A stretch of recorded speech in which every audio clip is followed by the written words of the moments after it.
All right, shifting gears now. US President Donald Trump will hold a one-on-one meeting with German Chancellor Angela Merkel at the NATO summit. But the war of words between the two leaders has already begun. Trump launched a furious attack on Germany at the start of the alliance gathering, criticizing Berlin for not spending enough on defense and accusing it of being captive to Russia for energy. The US leader also demanded Germany step up its defense spending immediately, saying that plans to increase budgets over the coming years are not enough. And responding to Trump's attack, German Chancellor Angela Merkel said that Germany makes independent decisions. Merkel also hit back against Trump's repeated criticism that other NATO members don't spend enough on defense. Ich möchte aus gegebenem Anlass hinzufügen, dass ich erlebt habe auch selber, dass ein Teil Deutschlands von der Sowjetunion kontrolliert wurde.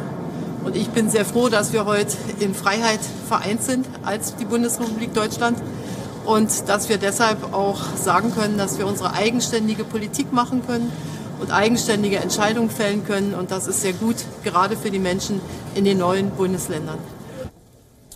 Now, all leaders have arrived in Brussels for the NATO summit, getting clicked together for a family photograph. NATO Secretary General Jens Stoltenberg says that NATO allies have started to increase their defense spending. His comments come after holding a meeting with the US President Donald Trump.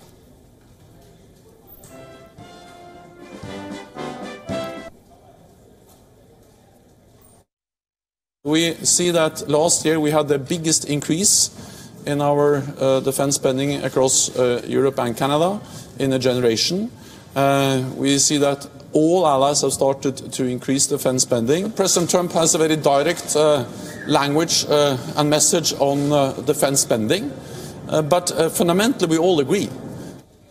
And beyond, Jack Parag now joins me live from Brussels in Belgium. Jack, thank you so much for joining us on this particular bulletin. May I begin by asking you now, yesterday we saw the argument between the EU leaders and Donald Trump. This morning between Trump and Merkel. NATO at 70, is it at risk of becoming a hostage to infighting among the NATO allies?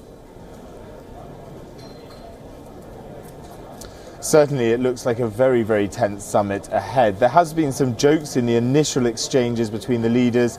Charles Michel, the Belgian Prime Minister, talking about the football loss against France last night. But Donald Trump, when he arrived here in Brussels and started making speeches, was heavily, heavily critical of Germany, specifically of Germany's idea of Germany's plan, in fact, to take a pipeline from Russia that's worth about $11 billion that would basically bring natural gas into Europe, and that's something that has been heavily criticised by the American president. He's saying that basically America is paying for defence for Europe, and that while over concerns about Russia, while Germany is therefore then setting up this pipeline to buy gas from Russia. So that's his problem with it.